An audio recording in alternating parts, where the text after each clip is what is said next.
It's good to see everyone found their masks, dug them out of their sock drawers and so forth. Realize that we do have masks out in the lobby in case anyone has a need for that anytime soon. Yidan joined the lab at a time when we had become interested in the behavior of the free amino acid cysteine.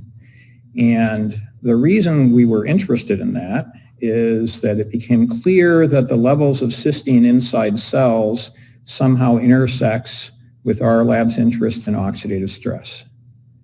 Cysteine is a unique amino acid because it has a lot of chemical activity where most amino acids do not. Cysteine is readily oxidized, we recognize that. It also has high affinity for metals. And these two properties are exploited by enzymes over and over and over again. That's why cysteine exists. But it also is a reason why free cysteine can be problematic inside cells. And so when Yidan joined the lab, what I asked her to do was to start our understanding of the metabolism of cysteine in bacteria. So the starting point was asking what seemed like a simple question: how is cysteine imported into the cell when the cell wants to use it to make proteins? Now, we know how that works for arginine and leucine and threonine and lysine and proline. We know how it works for 19 amino acids, but we don't know how it worked for the 20th, which is cysteine. And so Yidan set out to try to figure that out. And the answer we got was surprising, that all the best projects have a little bit of a surprise in them that makes you think a little more deeply. And so that's going to be the first story that she tells. The second story that she tells is a follow-up. A number of labs had investigated an enzyme in the cytoplasm that degrades cysteine. And the presumption was that the purpose of this enzyme is actually to protect the cell against having too much cysteine inside it. So Yidan took a closer look at that, and what she's going to show you is that that's not the case. That's not the purpose of that enzyme at all. And so both of the projects that she undertook turned out to refute their premises. And that takes a lot of hard work and a lot of deep thinking, and that's what Yidan had to do in the course of her time here. And she's gotten two results that are both quite striking, I think.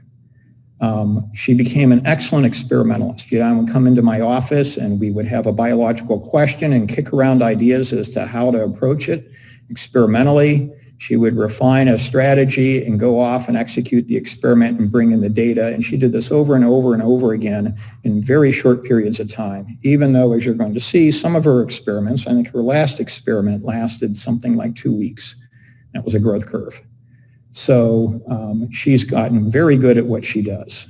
And it's going to be hard for me to have her leave the lab, but she is certainly ready to go off and do really nice things. So she's going to talk about both of these projects. At the end of that time, there will be an opportunity for questions, both by people who are in the physical audience here and people who are other places and connected by Zoom. At the end of that question period, Yidan will shut down that Zoom link, and then the committee will convene 10 minutes later in order to meet with Yidan. And so with that, Yidan, your turn. Thanks, Jim, for the awesome introduction. Okay.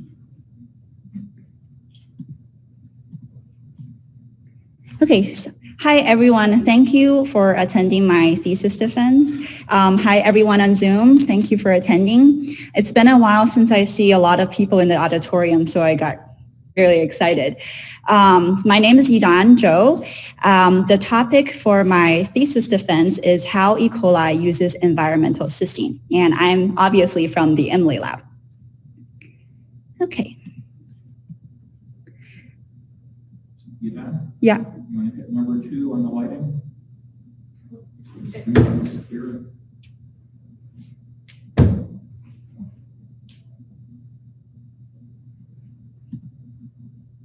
Is that good?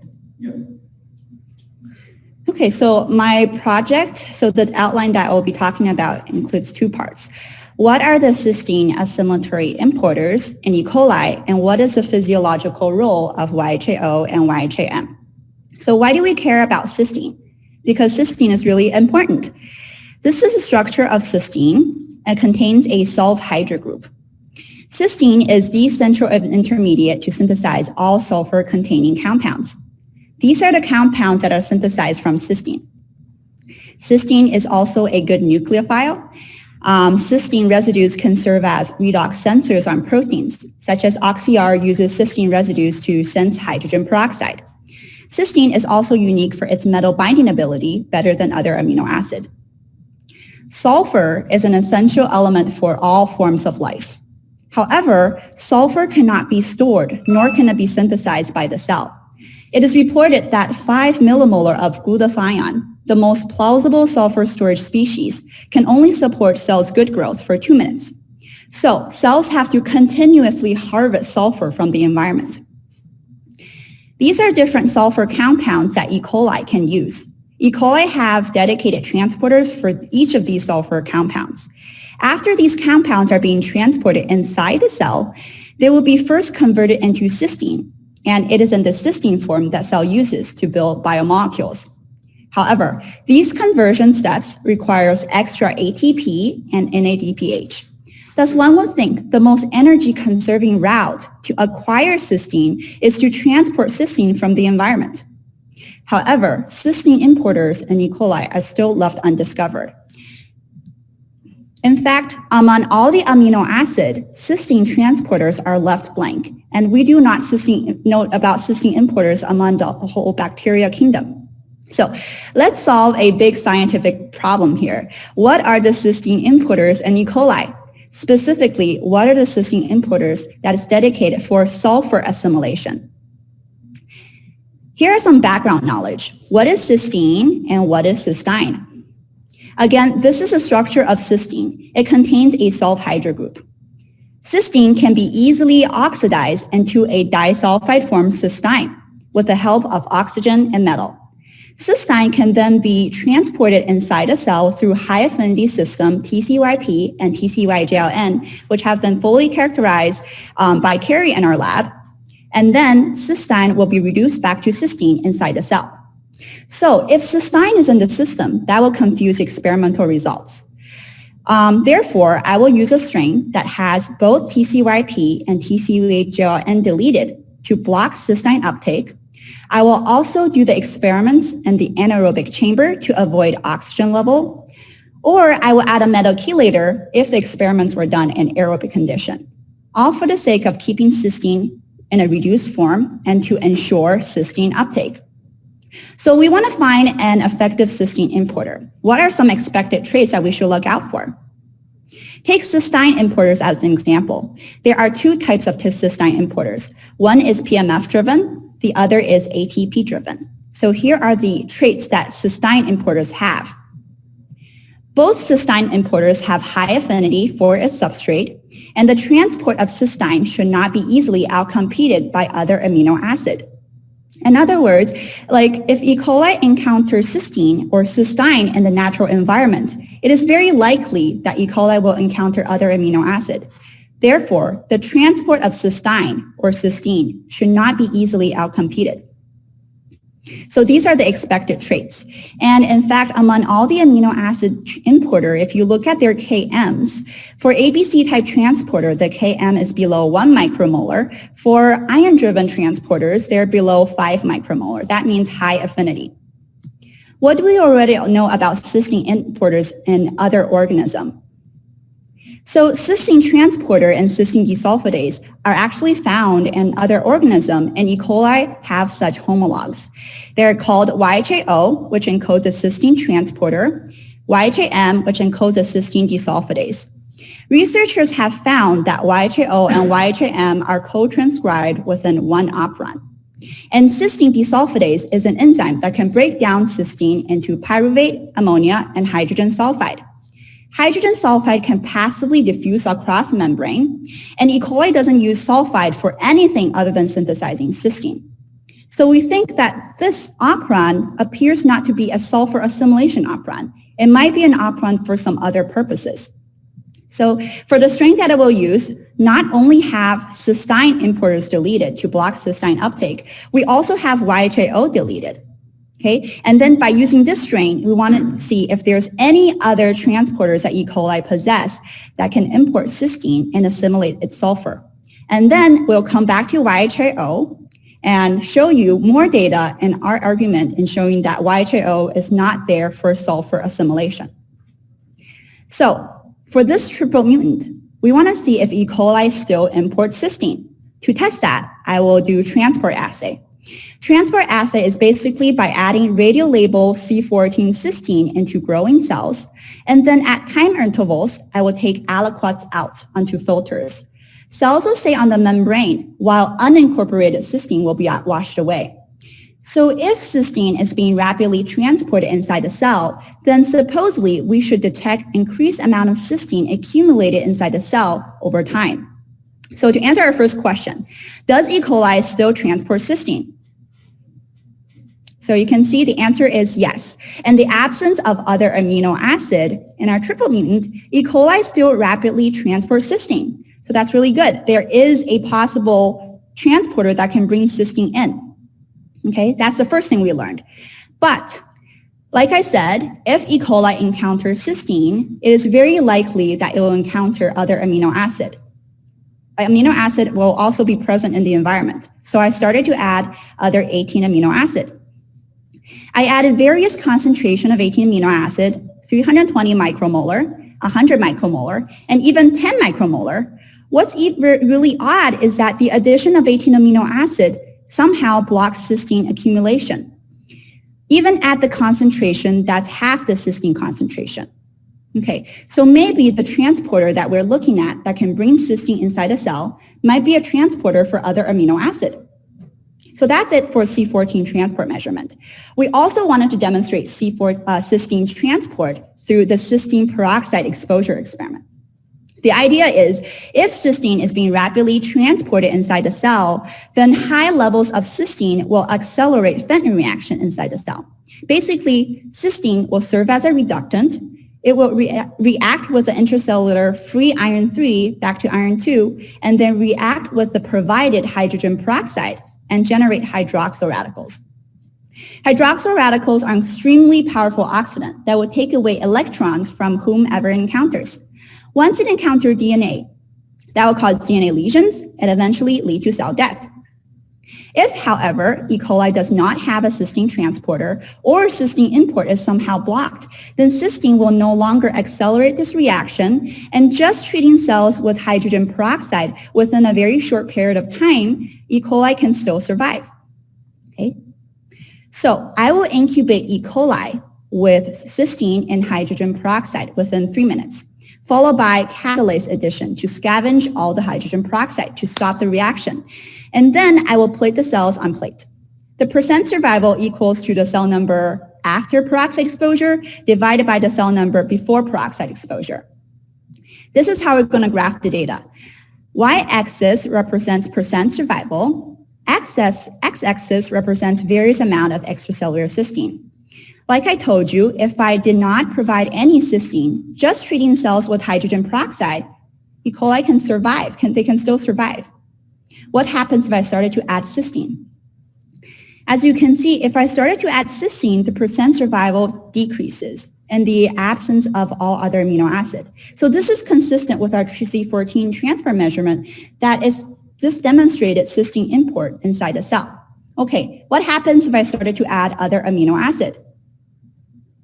So very surprisingly, but also consistent with our previous transport measurement, that the addition of 18 amino acid prevented cell from being killed by cysteine and hydrogen peroxide. It behaved as if I did not provide any cysteine at all. So this is consistent with our C14 transport measurement, that the transporter that can bring cysteine inside the cell might be a transporter for other amino acid. Our next question is, what is the identity of the transporter that can bring cysteine inside a cell? It might be an identity for another amino acid.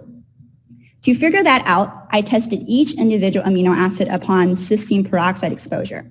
So for the first 3 bars I have shown you before, these are my control. Without cysteine, just treating cells with peroxide, cells can survive no problem. The addition of cysteine along with peroxide mediated cell killing because of Fenton reaction. And the addition of 18 amino acid prevented cells from being killed. Okay, and then I tested each individual amino acid. And if you can take a look at the black bars, leucine, isoleucine, and valine show the strongest protection phenotype. Okay, so this is what we learned. The next thing we learned, that cysteine import is blocked by branched-chain amino acid and alanine. So the identity of the transporter that we're looking at that can bring cysteine inside a cell might be a branched-chain amino acid or alanine importer. This is what we learned so far. Cysteine can get inside the cell through a possible branched-chain alanine importer. The presence of branched-chain amino acid and alanine prevented cysteine import. So to directly test this hypothesis, I will delete all the known branched-chain amino acid importer and alanine importer. There are 4. Okay, I will delete all of these 4 importers and then measure C14 transport. This is what I've shown you before. For my parent strain, E. coli can rapidly import cysteine. What happens if I deleted all the 4 importers? You can see that if I deleted all of these known branched-chain amino acid alanine importers, cysteine import is very minimal. So that's good. We have narrowed down the target and fishing for cysteine importers. So our next question is, out of these 4 importers, which importer is the primary transporter that can bring cysteine inside the cell? So I made different mutants.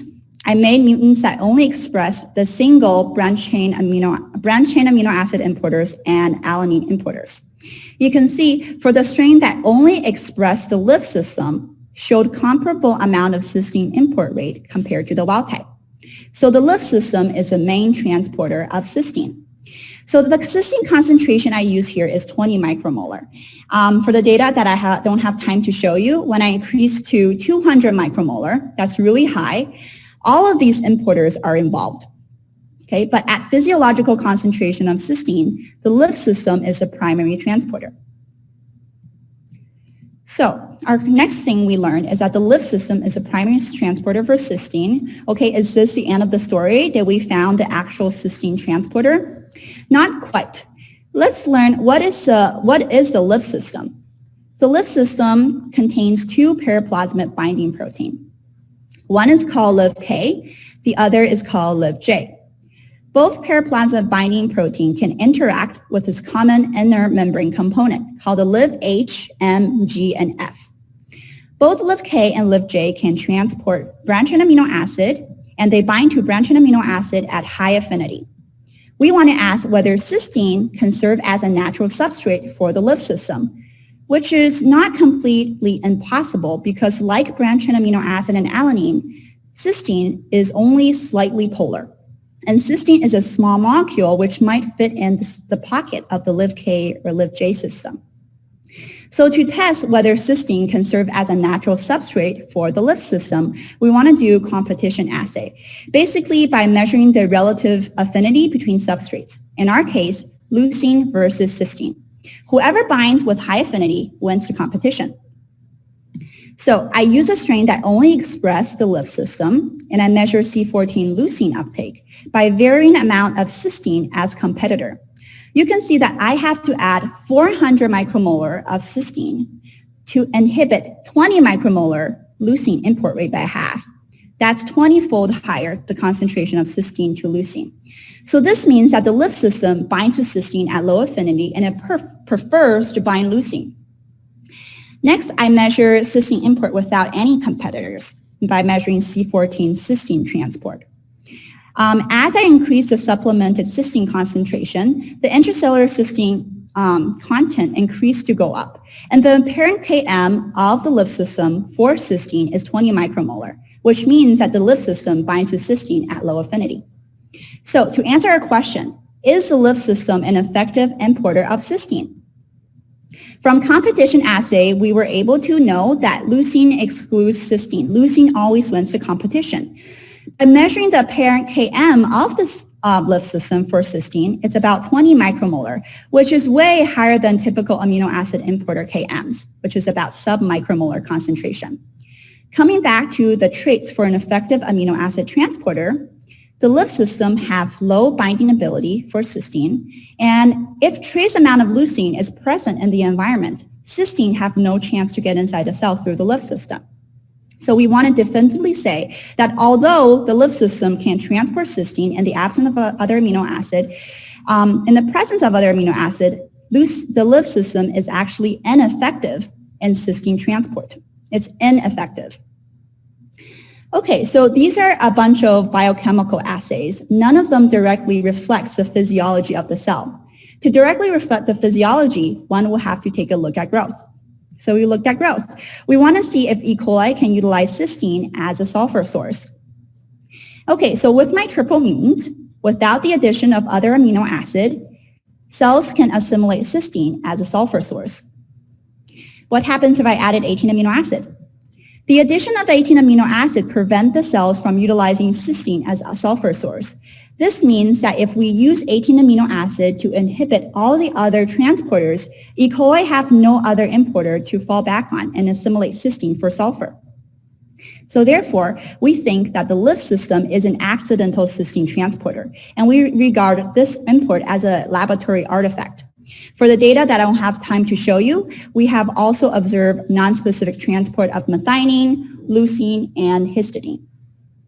Okay, so this nonspecific transport phenotype is not cysteine unique. Okay, so then you might ask, our triple mutant no longer imports cysteine. What about YHAO? Can cells assimilate cysteine through YHAO? Let's take a look. So as a reminder, YHAO encodes a cysteine transporter and YHAM encodes a cysteine desulfidase. We think that this operon can break down cysteine for other purposes, and it releases sulfide. And sulfide in E. coli doesn't use sulfide for anything other than synthesizing cysteine. So initially, we thought the purpose of this operon is not for cysteine sulfur assimilation. But we're still going to test that. So the first thing that we did is to look at growth by growing cells with cysteine as a sulfur source. In the presence or absence of YHAO, the cysteine transporter, E. coli can assimilate cysteine as a sulfur source in the absence of other amino acid. Okay, this is consistent with our previous result. The addition of 18 amino acid prevented cell from assimilating cysteine. Okay, this is a curve I've shown you before, but this is in a YHAO mutant. What happens if YHAO is active? As you can see, both YHAO plus and YHAO minus strain showed similar amount of growth rate. And therefore, we think that YHAO did not improve cysteine sulfur assimilation. So that's growth. We next looked at regulation. Speaking of sulfur regulation, we have to talk about Cis-B.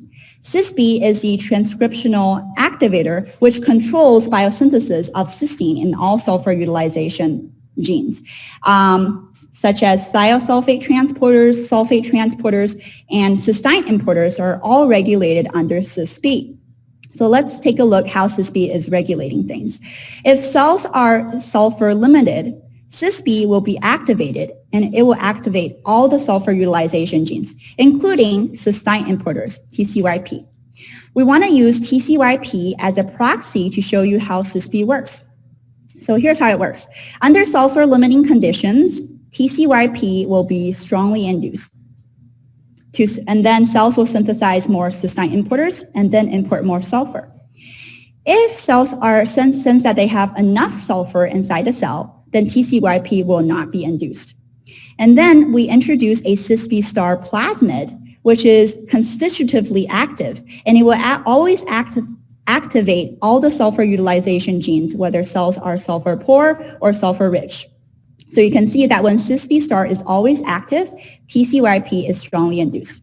We want to ask whether Cis-B regulates YHAO in the same fashion. So this is how YHAO is regulated. At first glance, you can see that YHAO is actually expressed the opposite of TCYP.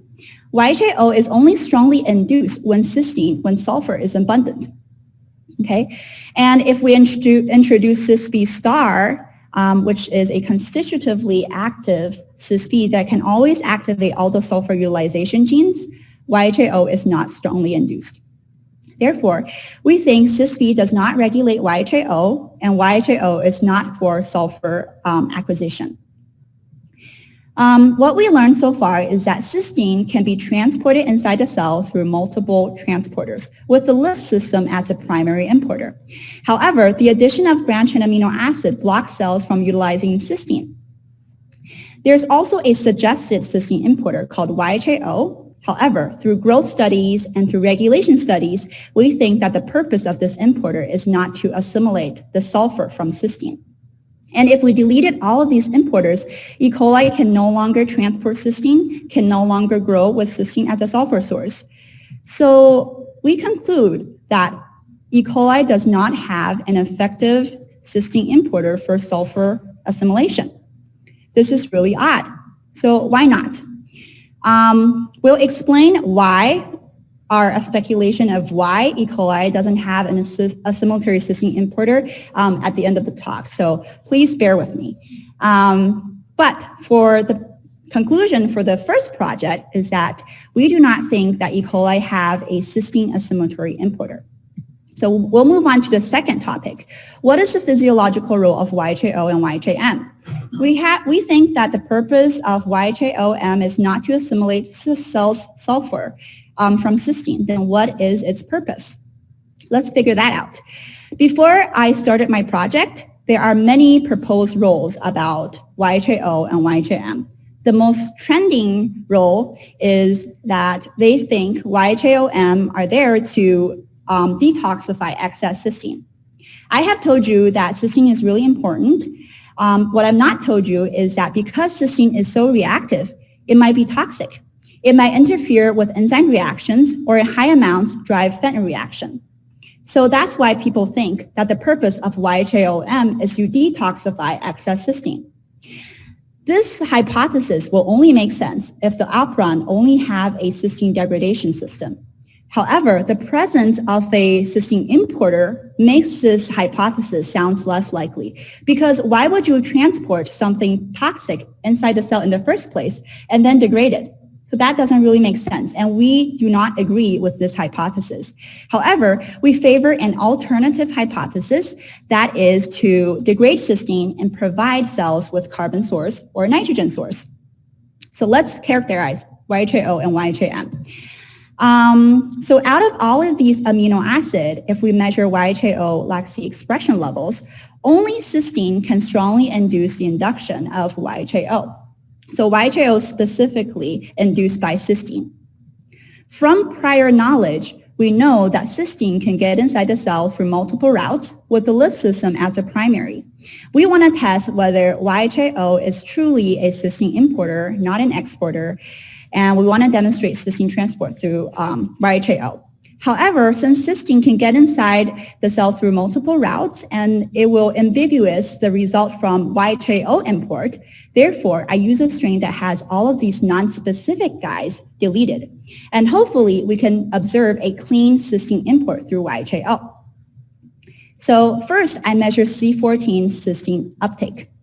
Because YHAO is strongly induced upon the addition of cysteine, we pre-incubated the cells with cysteine. Hopefully, we can synthesize more YHAO and observe higher import rate.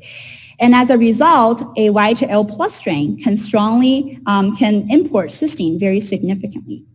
And if we deleted YHAO, even when we incubate cells with cysteine, there's no sign of cysteine uptake. So we have successfully observed a clean cysteine import through YHAO.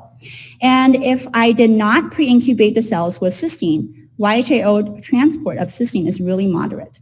So we confirm that YHAO is truly a cysteine importer, not an exporter, and the synthesis of YHAO requires cells pre-incubated with cysteine. With this knowledge in hand, we were able to measure various amount of cysteine concentration and its corresponding cysteine import rate. Draw a kinetic curve and extrapolate the Km from it. So the apparent Km of YHAO for cysteine is 20 micromolar. This implies that YHAO binds to cysteine at low affinity. Then I want to test the specificity of YHAO for cysteine. Without adding any competitors, this is what cysteine import looks like. Now, I will start to add different amount of competitors. You can see that even if I added 18 amino acid, cysteine import through YHO is not blocked. So I'm actually really excited about this data because this is the first time I have ever observed a specific cysteine import, and it's through YHO. So what we learned from the second project, first is that YHO is specific to cysteine, and it binds to cysteine at low affinity. We want to do the same thing with YHM. We want to characterize YHM, the cysteine desulfidase. So with the help of Sanjay, a postdoc in our lab, I was able to successfully purify YHM, and we were able to measure the enzyme activity. So the Km of YHM for cysteine is 200 micromolar. I don't have time to show you, but we also measured the specificity. YHM is also specific to cysteine. So what does this all imply? Why are we characterizing the proteins? So this is what the data that we acquired so far. YHO is specific to cysteine and has a Km of 20 micromolar for cysteine. YHM is also specific to cysteine. So to give you an idea, I will show you a very well-known, well-studied system, TNAB and TNAA. TNAB is a specific tryptophan importer that has a Km for tryptophan at 70 micromolar. TNAA is a specific tryptophanase. And this system is known to utilize tryptophan as carbon source and nitrogen source. In general, most amino acid catabolic transport systems have high Km for its substrate. If the cell needs to import the substrate for degradation, then the import rate should be fast enough to satisfy the energy demand. In other words, if the binding is so tight, then the import rate and the turnover number will be really slow. And as you can see, for tryptophan importer, the binding ability of binding tryptophan is really low. And if you take a look at YHO, the Km for YHO is also high, which indicates low binding ability. So this suggested that YHOM might have the same feature as TNAB and A, that is to catabolize cysteine for carbon source or nitrogen source. And as a comparison, most anabolic amino acid importers have low Km, which indicates high binding ability for their substrate. So the next thing we learned, by characterizing YHO and YHM, the operon implies a catabolic function. But these are just biochemical implications. To validate this idea, one would need to look at growth, whether cells were able to use cysteine as a carbon source or nitrogen source for growth. However, our initial attempt in observing growth on cysteine was discouraging. When we abruptly shifted cells from pyruvate to cysteine as a sole carbon source, it would require us to wait for at least a day to observe any growth. This almost looked like a suppressor mutant coming out. However, we can repeatedly see this long lag, and after cells are able to grow, we can detect hydrogen sulfide. So we think that maybe because cysteine concentration is so high that E. coli may need some time to adapt to higher levels of cysteine. Maybe like inducing more cysteine exporters or cysteine desulfidase, such as YHAM. So in order to shorten this lag, we throw in low amount of cysteine during pre-culture. Hopefully cells can synthesize enough cysteine desulfidase and then shorten this lag. And as a result, we were able to successfully shorten this lag, and we were able to grow cysteine as a sole carbon source. And this utilization is dependent on YHAM. The next indicator is the production of hydrogen sulfide. So here, I would like to shout out to my lab for tolerating E. coli producing all the hydrogen sulfide that's coming out.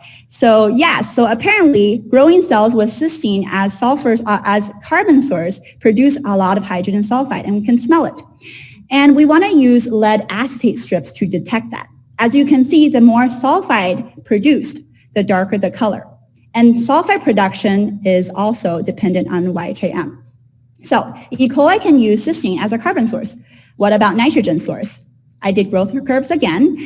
Apparently, E. coli can utilize cysteine as a nitrogen source, and this utilization is dependent on YHAM. I also measured sulfide production. Sulfide production is dependent on YHM as well. So it's really apparent that the utilization of cysteine as carbon source or nitrogen source is dependent on the cysteine desulfidase.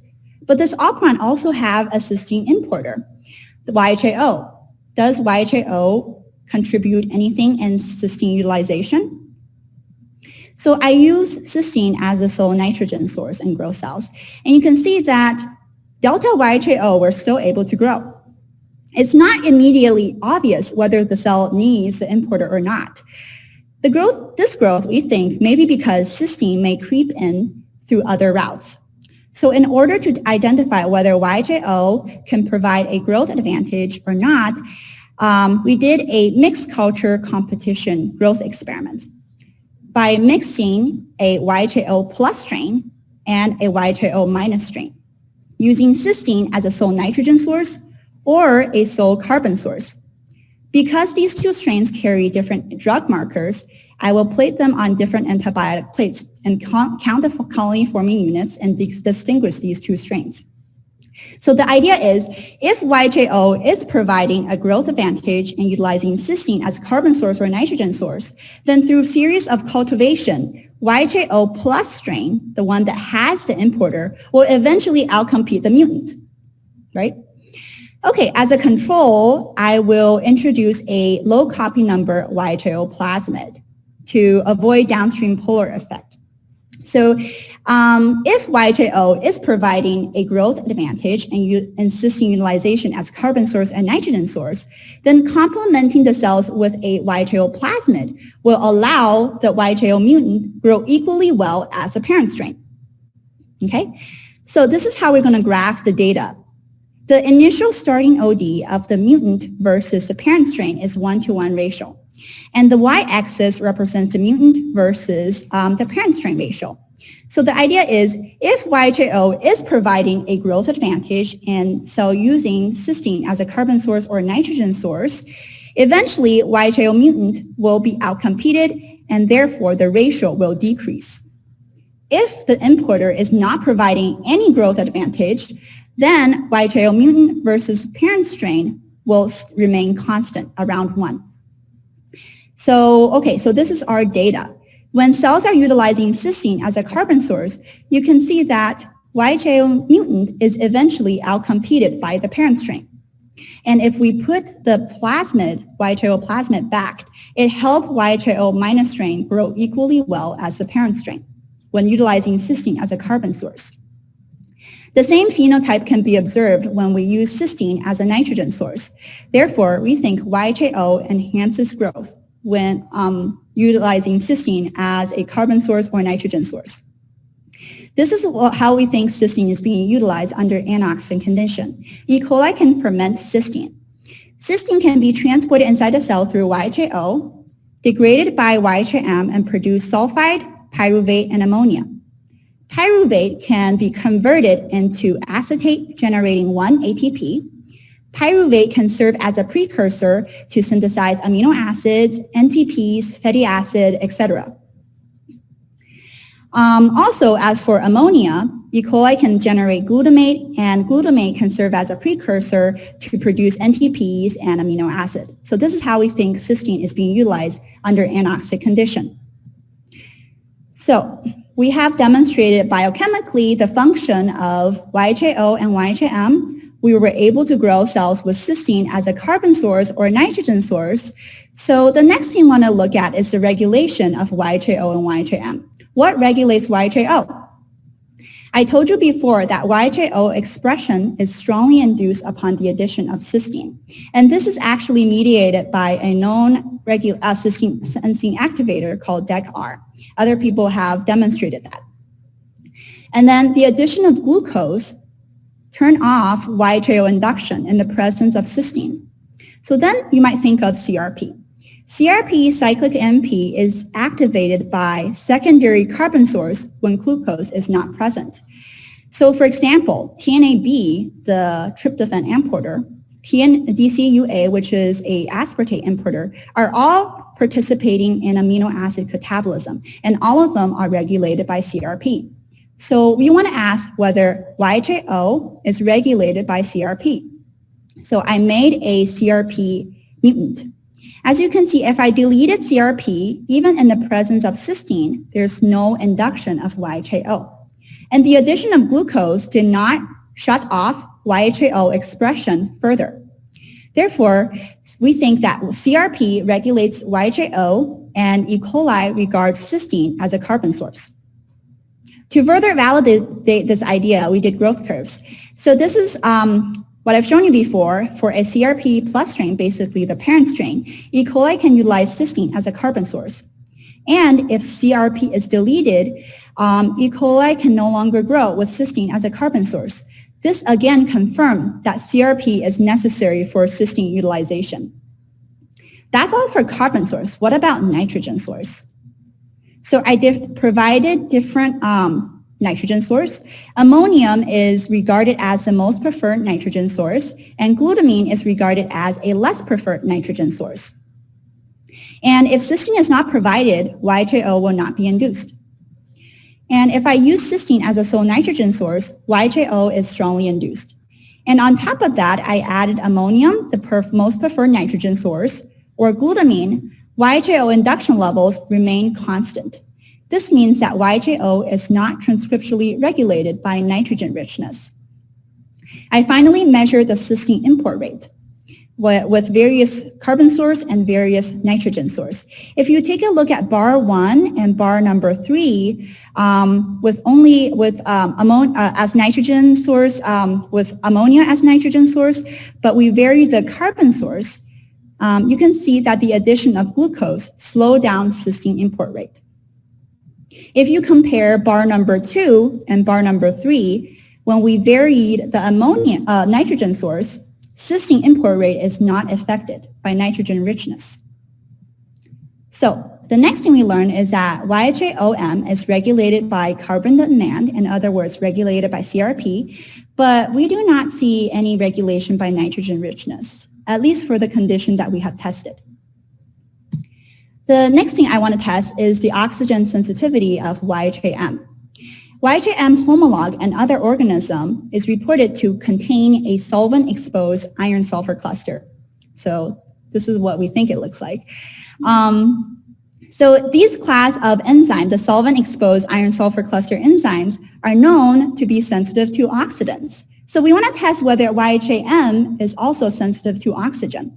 So I took my purified enzyme, exposed the enzyme to oxygen, and then with 2 minutes of air exposure, you can see that the YJM activity decreased by 2-fold.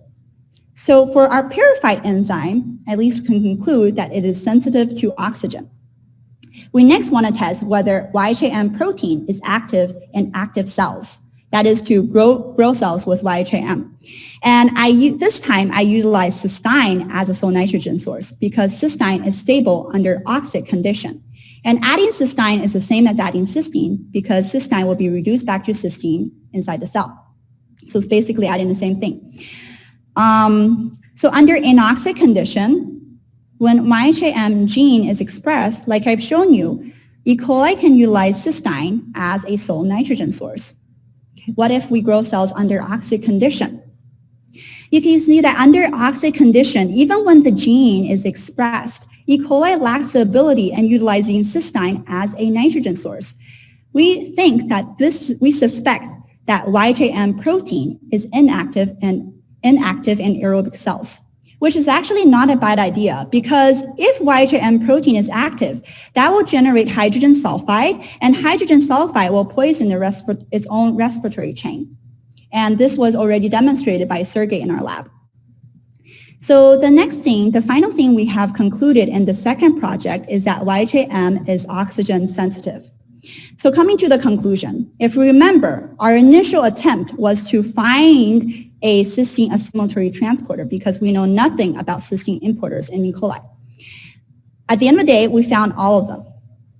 So the first transporters that we found are the non-specific importers that can bring cysteine inside a cell, with the lift transporter as a primary importer. However, these transporters are actually dedicated importers for branched amino acid and alanine, and in its presence, cysteine can no longer be transported. Other than these importers, there's also a specific transporter called YJO that can bind cysteine at low affinity and then degraded by a cysteine desulfidase and release sulfide and provide carbon source and nitrogen source for cell growth. Also, we have characterized the regulation of YJO and YJM, that is CRP regulated. We also found that YJM is sensitive to oxygen, which is actually a very smart tactic that E. coli have to not produce hydrogen sulfide under aerobic condition, which will poison its own respiration. So if you look at all of these importers, none of these importers have the function to import cysteine as a sulfur source. So does this mean that there's no effective cysteine assimilatory importer in E. coli? Which contradicts to what I've told you in the beginning of the talk, where I can't emphasize enough how important it is to have a cysteine importer because it's economical. But it seems like E. coli doesn't have any. We have some speculation about this. We think that cysteine is toxic. Cysteine can inhibit 3' deaminase, which is the first enzyme responsible for isoleucine biosynthesis. Cysteine can also mediate Fenton reaction and increases sensitivity to hydrogen peroxide. Here's what we think the scenario is and how cells find its optimal sulfur source. Under oxic condition where cysteine cannot be around, E. coli can use sulfate or cysteine as a sulfur source, with cysteine as the most preferred sulfur source because transporting cysteine saves 29 ATP compared to assimilating sulfate. Under anoxic condition where cysteine can be around, E. coli might prefer to use sulfide as its preferred sulfur source because in the gut, sulfate-reducing bacteria drives hydrogen sulfide to millimolar concentration. Hydrogen sulfide can passively diffuse across membrane and is trapped by cis-K and forms cysteine. Cysteine can feedback inhibit cis-K and tell the cells to stop synthesizing more cysteine. The direct assimilation of cysteine only saves 1 ATP compared to assimilating sulfide. So it seems like hydrogen sulfide is a plausible good sulfur source. On the other hand, cysteine is problematic. Due to the problems that rapid cysteine transport may cause, E. coli may want to avoid a direct and uncontrollable cysteine transport and eventually evolve not having a assimilatory cysteine importer. Okay, so that's all for my talk. And acknowledgement. I told Jim already, this is the hardest part of my talk. I try to practice this at home for the whole day, and I just cannot go through this once completely. So I made a video instead. So for the sake of everybody's time, because I just don't want to stop in the middle. Okay, so I'll just play the video, and if you really want me to do this live, we can find another time.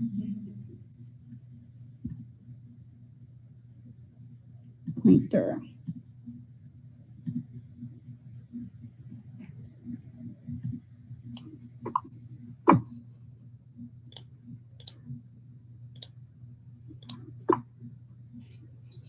Okay, so first I would like to thank my advisor, Dr. Jim Imlay.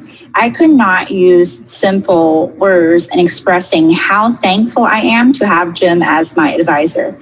I had the best advisor. He gave me so much support and all the things I want to accomplish. My background was not in microbiology as an undergrad. I did not know many English scientific terminologies when I first got here. He patiently taught me all the small details, answered all my questions, good or bad, drew every pathways and reactions, guided me through each stage of my Ph.D. study, whether it's scientific research, writing, or life lessons. He gave me a lot of freedom in how I want to pursue my project, step in and provided helpful suggestions whenever I'm stuck, and tell me when to stop digging when necessary. It's amazing how one can be so sharp, so smart, and so rigorous in science, at the same time being so kind and patient to everyone around. He set a great example for me in how to become a scientist. Also, my committee members, I am very grateful that I have such supportive committee members throughout my PhD career. Scheduling meetings recently have been difficult, but you always took efforts to make it work out. I really appreciate that. Thomas, Andre, and Carrie, thank you for reminding me where I stand in my project and cared about my future plans, and also provide helpful suggestions accordingly. I value all the criticism and comments you gave me from each meeting. And also, Andre, thank you. I know it's like midnight in Russia. I'll never forget the first time when you handed me back your detailed corrections for my advisory paper and the times that you shared your own experience just to encourage me. I also have very wonderful lab mates. Special thanks to Sanjay in helping me with the YHAM protein purification part. And then Carrie and Sergey for all the helpful suggestions and guidance. Especially Carrie for always baking so much delicious food for us. You guys made lab life so much better. Steph and Anshika, Miriam, and Ananya, I enjoyed the time we had ice cream together, bubble tea together, room escape together, and went camping together. We kept each other company even those times late at night in the lab. This I have to special thank Sergey. I could not ask for a better lab environment. I also like to thank my family for the unconditional love and support that they gave me, especially my parents and my grandparents. I am so lucky to be part of this family. They always encouraged me and would not miss one single important event in my life. They help me the best they can, no matter when I'm in trouble in life or in science. I also enjoyed our occasional scientific discussion meeting over Zoom, although each one of us are in very different fields, and although each one of us try to shift topic to our own field. Your efforts in life and at work have always inspired me to try harder and never give up. Thank you for staying up late and listen to my talk. I know it's 2 a.m. in China. 爷爷奶奶、爸爸妈妈，我终于答辩了，终于毕业了。谢谢你们一直以来对我的鼓励和帮助，我会继续加油的。And also the microbiology department. I'm definitely going to miss this place. Everyone in this department is so talented and supportive to the point that you can just walk in and ask for help. Special thanks to Dr. Bill Metcalf and Dr. Jin Flau. Bill, I still look at your slides from your class even now. They're really helpful. I am especially inspired by how you can teach so well and make everything sound so interesting. And the microbiology office, whenever I have logistic questions, I just automatically turn to them. You can always count on them. Deb, Shauna, and Diane, thanks very much for all the help. And also the people from the Cronin Lab and also Dr. Cronin, especially Hui Juan, thank you for your help when my car broke down and all the tips you gave me in helping out with my experiments.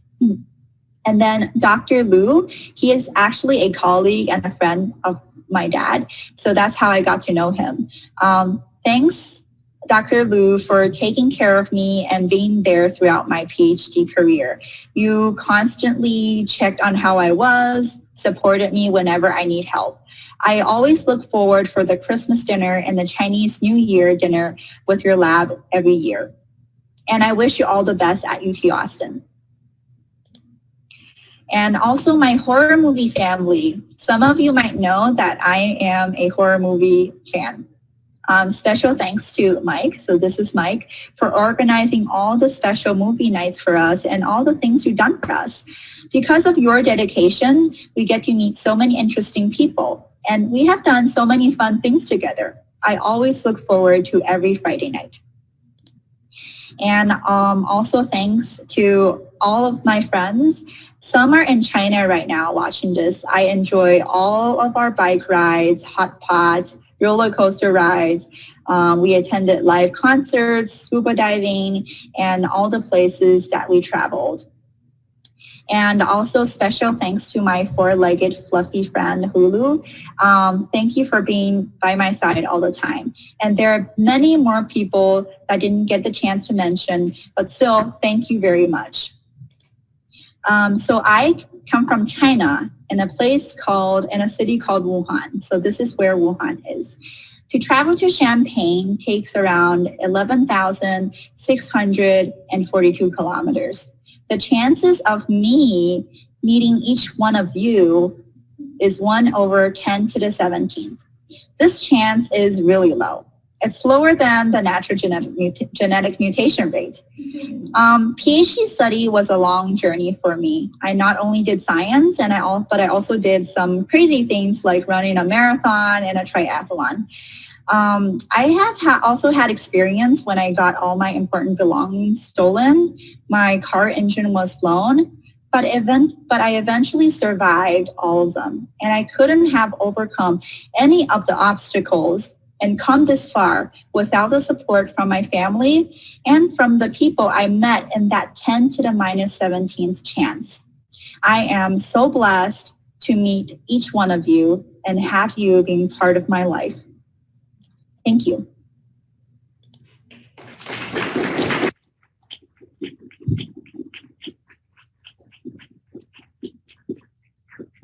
Thank you for listening.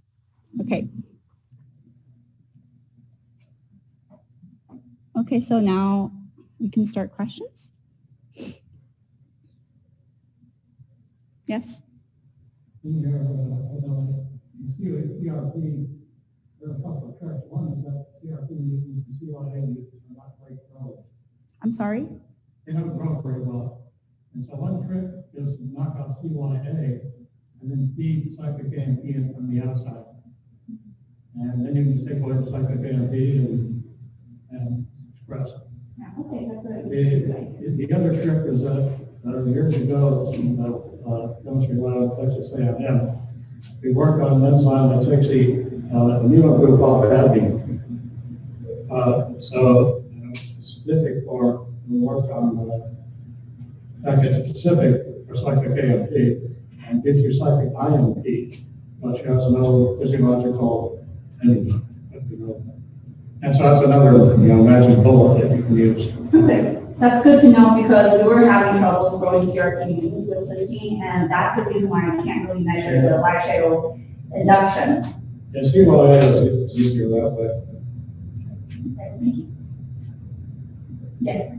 We've done any genomic analysis looking for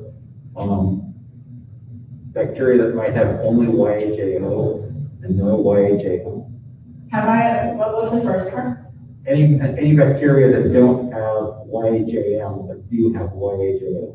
Oh, okay, that's an interesting question. So I did some blast search, and people have also did similar research in their paper. The only thing that we have observed is there are organisms that just have YJM but not the importer.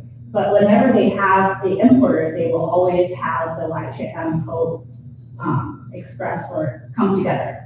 So yeah, usually I think as far as I know from me blasting or from the paper, YJO is always with YJM.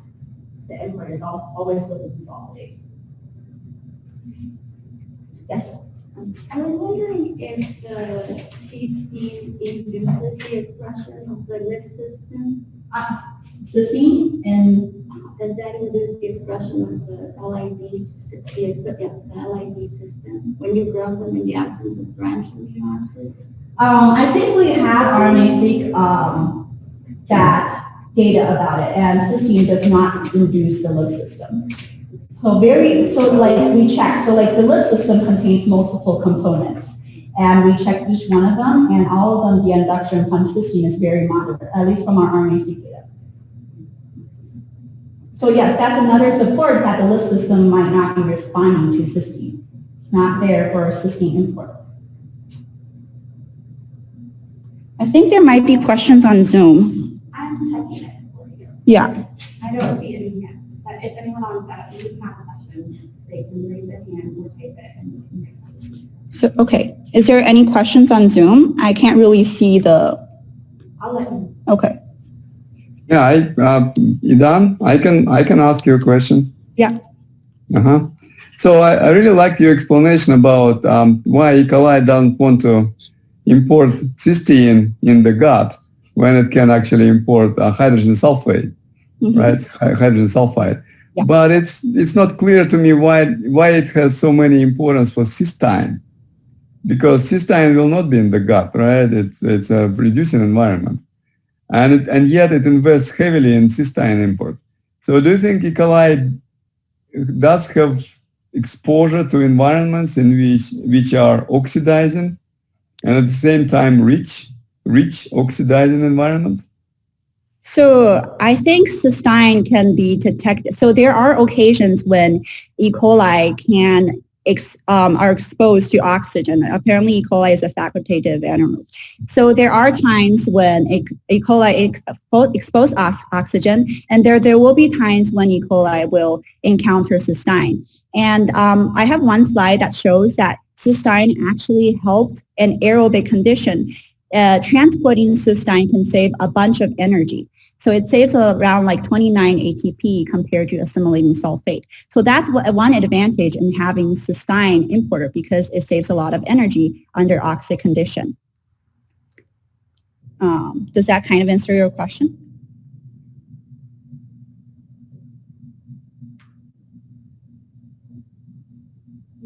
Andre? So usually oxic condition means outside the gut, and outside the gut E. coli usually is starved. But let's talk about it next time. Thanks. Okay. Thank you. I think, yes? You mentioned that you did blast and these two transporters all together. By any chance, is it also present in gram-positive bacteria? Yeah, that's a good question. So I didn't search a lot. I didn't blast search a lot of aerobes, but at least in bacillus, they do not have YJO. And even for microaerophiles that can respire oxygen, they don't have YJO. That's a good question. Any more questions? All right, thank you everyone for attending my thesis defense. Thank you everyone on Zoom.